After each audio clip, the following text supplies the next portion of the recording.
मी Valmik Karad Kaij police स्टेशनला खोटी खंडणीची फिर्याद दाखल झालेली आहे। मला अटकपूर्वचा अधिकार असताना मी CID ऑफिस पुणे पाषाण रोड इथं सिलेंडर होत आहे।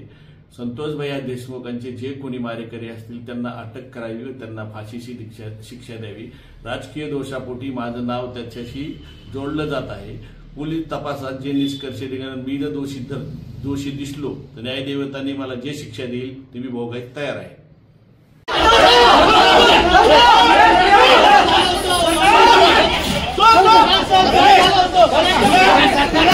Go!